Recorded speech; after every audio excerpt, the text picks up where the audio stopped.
एक प्रॉब्लम है जिस पर साइकोलॉजिस्ट ने काफ़ी रिसर्च की, क्योंकि ये शिकायत काफ़ी कॉमन है। शिकायत ये है कि खुद को कैसे बदलें, खुद में चेंज लाना इतना टफ काम क्यों है, क्यों कोई भी चेंज लॉन्ग टर्म चेंज नहीं हो पाता, क्यों हम कुछ दिन कोशिश करते हैं, हमें अच्छा भी लगता है, लेकिन फिर कुछ दिनों बाद बैक टू नॉर्मल लाइफ, बिल्कुल वहीं पर जहाँ से हमने शुरू किया था। सो आज की इस वीडियो में हम 5 ऐसे प्रैक्टिकल फैक्टर्स पर डिस्कस करेंगे जिसके कारण हम अपने अंदर लॉन्ग टर्म चेंज नहीं ला पाते और खुद को बदलने में फेल हो जाते हैं। Reason number 1, driven by negative emotion. So इसे हम एक एग्जांपल से समझते हैं। सबसे कॉमन चेंज या सेल्फ चेंज जो सब लोग अपनी लाइफ में लाने की कोशिश करते हैं वो है वेट लॉस। तो हम अगर इसी की थोड़ी और आगे बात करें तो एक रिसर्च में ये देखा गया कि जो लोग शेम, गिल्ट जैसे इमोशन के कारण अपना वेट लॉस कम करना शुरू करते हैं, वो लोग कुछ ही हफ्तों में अपनी डाइट और एक्सरसाइज को छोड़ देते हैं और अपनी वेट लॉस की जर्नी को शुरू करने से पहले ही उसका द एंड कर देते हैं। सो ऐसा क्यों होता है? Reason negative emotion. Negative emotion हमको बहुत स्ट्रांगली महसूस होते हैं, इसलिए गुस्सा, शर्म, पेन, इन सब इमोशनल स्टेट में हम खुद को बदलने की ठान कर शुरू तो कर देते हैं, लेकिन जैसे ही कुछ दिन निकलते हैं ये फीलिंग ठंडी हो जाती है और खुद को बदलने का मोटिवेशन खत्म हो जाता है। 129 बिहेवियर रिसर्च की मेटा स्टडी में देखा गया कि fear and regret are the least effective strategies for consistent and effective change. Negative emotion एक ऐसा फ्यूल है जो एकदम से जलता है, लेकिन इससे पहले कि आप स्पीड पकड़ो और मोमेंटम बनाओ वो खत्म हो जाता है। तो आपको क्या करना है? सो रिसर्च में ये भी देखा गया कि जिन लोगों ने शर्म या बॉडी शेमिंग के कारण वजन कम करना तो शुरू किया था, लेकिन इन्होंने एक काम और भी किया, वो ये था कि अपने अंदर हो रहे छोटे छोटे न्यू चेंज को नोटिस करना शुरू किया और वे अपने पॉजिटिव चेंजेस और फीलिंग को इन चेंजेस के साथ एक्सरसाइज और अपने फ्यूचर के साथ जोड़ने लगे, जिससे रिजल्ट में ये आया कि ऐसे लोग वजन घटाने में ज्यादा सक्सेसफुल हुए। दूसरा जो सबसे बड़ा रीजन है जो खुद को बदलने से रोकता है वो है कॉग्निटिव डिस्टॉर्शन।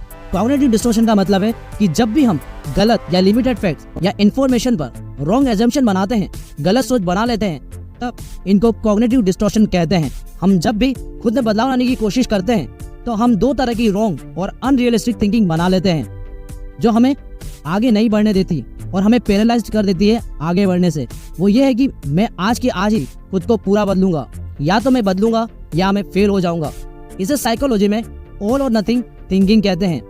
इस सोच के साथ कॉग्निटिव बायस भी पैदा होता है, यानी कि हमें छोटी छोटी रुकावटें बड़े फेलियर के रूप में दिखने लगती है और यही सोच सबसे बड़ा कारण है जिस वजह से लोग रुक जाते हैं।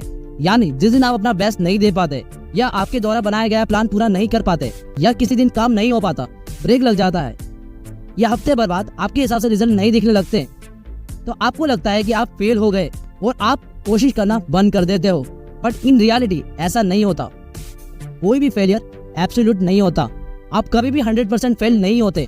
आप थोड़ा बदलते हो, थोड़ा सीखते हो और आप फिर कोशिश करते हो, फिर थोड़ा बदलते हो, फिर थोड़ा सीखते हो और ये साइकिल ऐसे ही कंटिन्यू चलती रहती है। अगला जो पॉइंट है वो इसी को एक्सटेंड करता है, वो ये है कि फेलियर इज फॉरगॉटन। किसी भी तरह का चेंज इंसान के 3 रिसोर्सेज पर डिपेंड करता है। पहला अवेयरनेस, दूसरा सेल्फ कंट्रोल और तीसरा एनर्जी।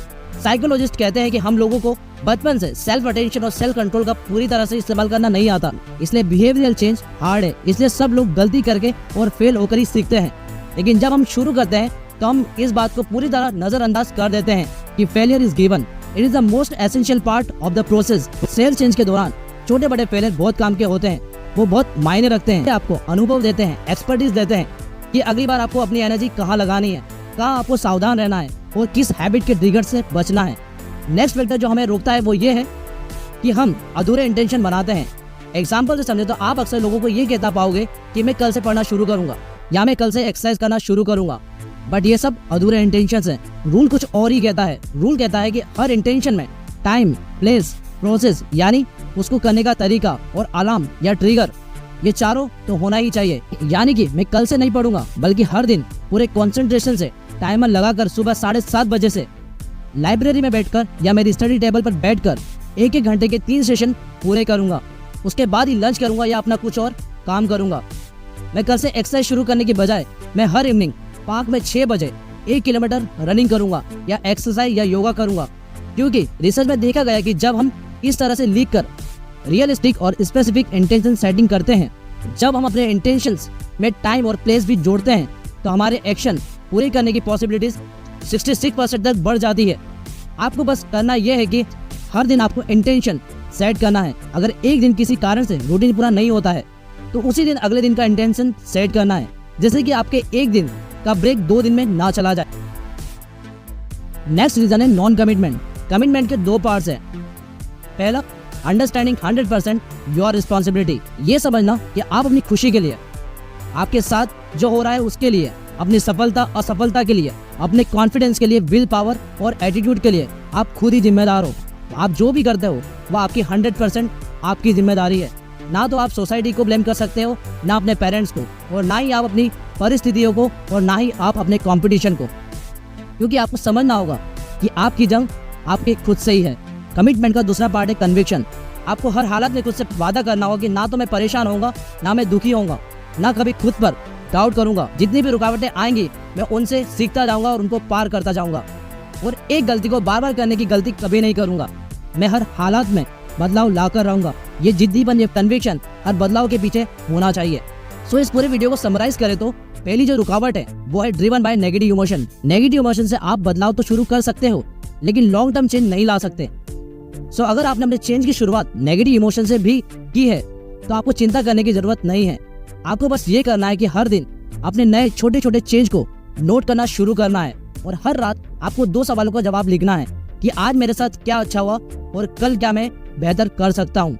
ऐसा करने से आप अपने फ्यूचर और नए बदलाव के साथ पॉजिटिव इमोशन जोड़ने लगेंगे, जिस कारण आप रुकेंगे नहीं और आप खुद को बदलने की जर्नी को पूरा करेंगे। दूसरी रुकावट है कॉग्निटिव डिस्टॉर्शन।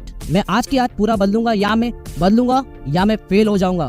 ऐसी अनरियलिस्टिक थिंकिंग से, सोच से आपको दूर रहना है और अपने आप को याद दिलाना है कि मैं छोटी रुकावटों में फेलियर को नहीं देखूंगा, और इस बात को भी याद रखूंगा कि कोई फेलियर एब्सोल्यूट नहीं होता। रियलिटी ये है कि हम थोड़ा सीखते हैं, थोड़ा बदलते हैं, हम फिर कोशिश करते हैं, फिर थोड़ा बदलते हैं और फिर थोड़ा सीखते हैं। इसी से जुड़ा है हमारा नेक्स्ट पॉइंट कि फेलियर इज फॉरगॉटन। असल में failure is given, it is the essential part of the process. बदलाव के दौरान छोटे बड़े फेलियर्स बहुत मायने रखते हैं। ये आपको अनुभव और एक्सपर्टीज देते हैं कि हमें अगली बार अपनी एनर्जी कहाँ लगाना है, कहाँ हमें सावधान रहना है और किस हैबिट के ट्रिगर से बचना है। हमारा अगला जो रीजन है वो है इम्प्रॉपर इंटेंशन सेटिंग। हम कभी भी अधूरे मन से इंटेंशन नहीं बनाएंगे। हर इंटेंशन में टाइम, प्लेस, उसको करने का तरीका आपको हर इंटेंशन में सेट करना है। अगर किसी दिन किसी वजह से ब्रेक लग जाए तो उसी दिन अगले दिन का इंटेंशन सेट करना है, जिससे कि एक दिन का ब्रेक 2 दिन में ना चला जाए। हमारा अगला रीजन है नॉन कमिटमेंट। किसी भी चेंज की शुरुआत हमेशा एक स्ट्रॉन्ग कमिटमेंट से करो। Understanding 100% your responsibility. सबसे पहले आप एक्सेप्ट करें कि आपकी खुशी की, आपके सक्सेस या फेलियर की, आपके कॉन्फिडेंस, विल पावर, एटीट्यूड के लिए आप खुद ही 100% जिम्मेदार हैं। कमिटमेंट के लिए खुद से वादा करें कि मैं कभी भी परेशान नहीं होऊंगा, ना मैं दुखी होऊंगा, ना कभी मैं खुद पर डाउट करूंगा। मैं हर हालत में बदलाव लाकर रहूंगा। मेरी लाइफ में जितनी भी रुकावटें आएंगी मैं उनसे सीखता जाऊंगा और एक गलती को दोबारा नहीं दोहराऊंगा। मुझे आपका समय देने के लिए धन्यवाद। वीडियो काम की लगी हो तो चैनल को जरूर सब्सक्राइब करना। मैं मिलता हूं आपसे अगले वीडियो में एक नई प्रॉब्लम या सॉल्यूशन के साथ। जय हिंद, जय भारत।